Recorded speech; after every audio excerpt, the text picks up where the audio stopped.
Hi, welcome to Cooking with ABN. My name is Ashley Beal and I'm a registered dietitian. Today we are going to be making a cozy cinnamon apple oatmeal. This is something that you don't necessarily have to make in advance, and if you have a few extra minutes in the morning, you can whip up really easily.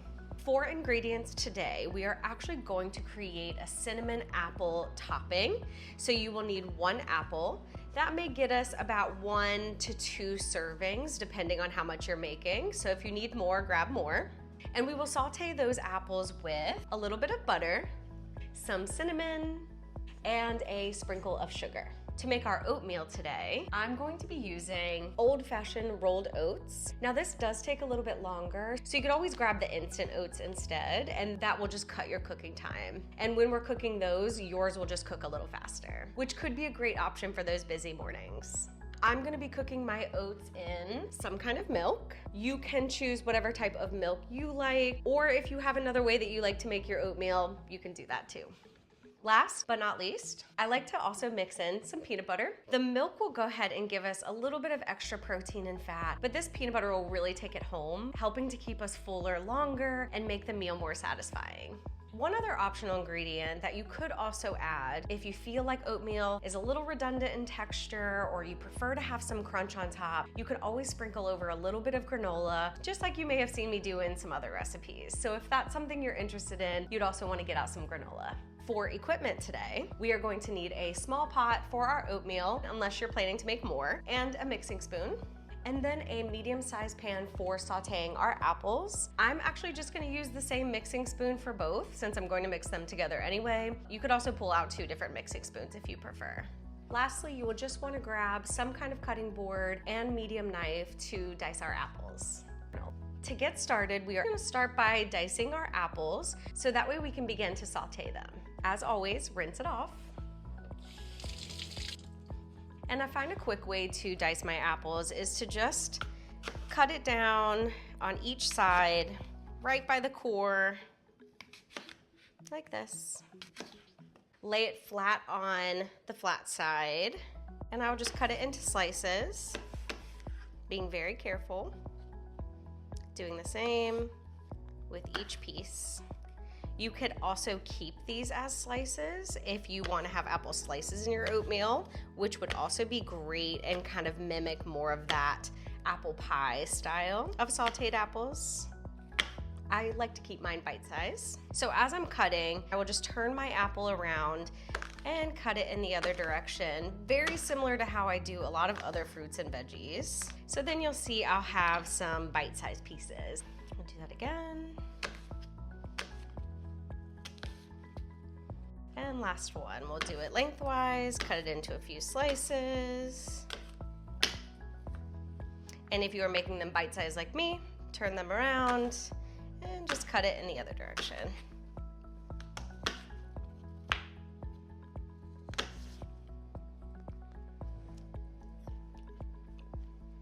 Yum. Okay, once our apples are sliced, we are going to move everything over to the stove, start to saute our apples, and then get our oatmeal ready. So I have my stir fry pan on one side and my pot on the other for when we're ready to do the oatmeal. I'll keep my mixing spoon nearby. For my stir fry pan, I'm going to go ahead and put that on a medium-low heat. We kind of want to cook our apples low and slow, so that way they get nice and caramelized. Once you notice your pan getting nice and hot, you'll want to add about a tablespoon of butter to the pan and give it some time to melt.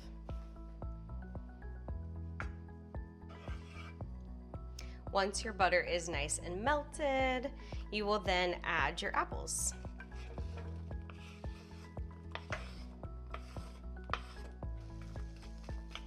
Give those a good stir, breaking up any pieces that are sticking together and making sure that they are all well coated in that butter. Now that my apples are nice and coated, I'm gonna add about a half a tablespoon to a tablespoon of sugar. Just enough to, again, lightly coat the apples. Stir that around. Brown sugar could also be a really nice alternative to this, but sugar is what I had on hand for today. And then lastly, Taking a little bit of cinnamon, I'm just gonna sprinkle that over top.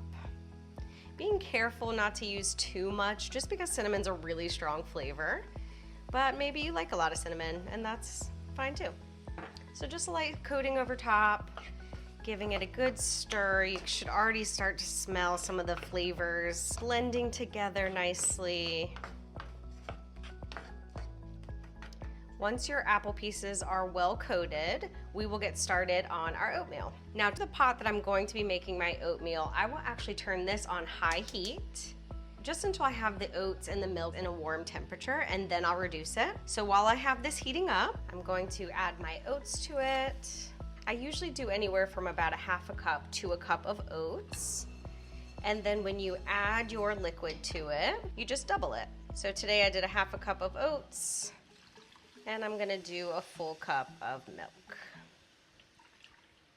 Again, the milk adds such nice nutrition to our oats. So if you find that your oats are not keeping you full very long, adding milk could be a really nice alternative. So I'm just giving my oats a nice little stir. I'm gonna turn my heat down to medium and just wait for this to start to bubble. Because I'm already gonna be over here sauteing my apples, it'll be easy to keep an eye on my oats. Now's a great time to stir your apples. My kitchen is starting to smell delicious, and you might be able to see that my apples are caramelizing really nicely. So I'm gonna keep it on that low temperature and let it continue. Keeping an eye on this, I'm just gonna give my oats another good stir. Like I said earlier, using instant oats instead of old-fashioned rolled oats might also be a great way to just kind of cut the timing in half, because the apples are pretty much ready whenever you want them. I'm gonna let mine cook a little bit more so they can caramelize, but you could certainly use them like this too.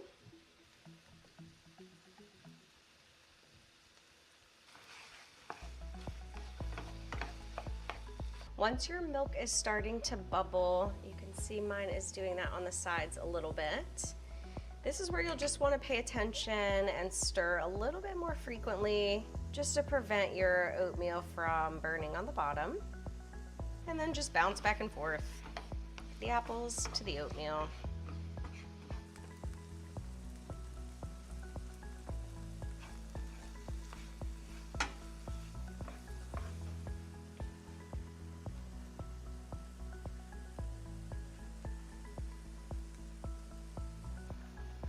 You will notice that as your oatmeal starts to thicken, you might have to stir it a little bit more consistently. So for me, once my oatmeal is pretty thick and you can kind of glide it through the pot and it doesn't come back together very quickly, that's usually when I like it. You can certainly cook it for less time and it'll be a little bit more runny, or you can cook it a little bit longer and it will be a little bit more thick. For now, I'm going to turn off my stove, check my apples, which are caramelizing and softening very nicely. Turn off this burner, and now we are ready to assemble.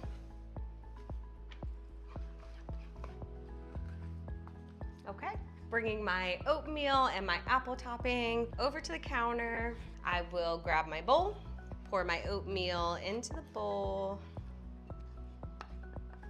Like I said before, I am going to add some peanut butter into mine.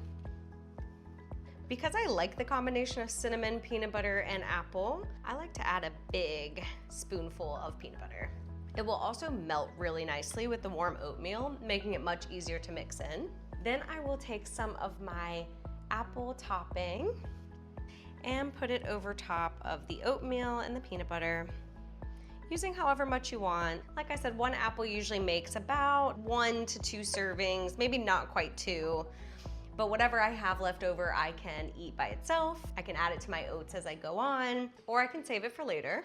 This is where if you did make additional sauteed apples, you could have that for the rest of the week. Now, like I said before, if you're someone that wants a little bit of crunch and you want to add some granola into this, or you want to do a scoop of yogurt, feel free to make it your own. Before I give it a try, I'm just going to give it a nice little mix so all of my flavors blend together.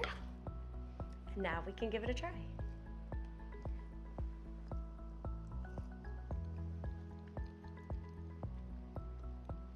It really gives it such a nice and cozy feel with the sauteed apples and the peanut butter, and it's just so nice and warm. If you live anywhere like I do, where it gets really cold in the winter, this is such a comforting breakfast. I should also say that early fall is the best time of year in the area that I live to get apples. So making this video today was actually inspired by us going to an apple farm with some friends over the weekend. If you ever have an opportunity to go to a farm and pick your own apples or your own fruits and veggies, I highly recommend it. It may make cooking at home a little bit more fun, and it may even spark some creativity in what you want to make. Let me know what you think. Did you make yours the way that I did? Did you add anything else? I would love to hear from you. As always, I will link everything that I used here today in the description below, along with an introduction video sharing more about me and why I started this channel. But either way, I want to thank you for being here today, and I will see you next time.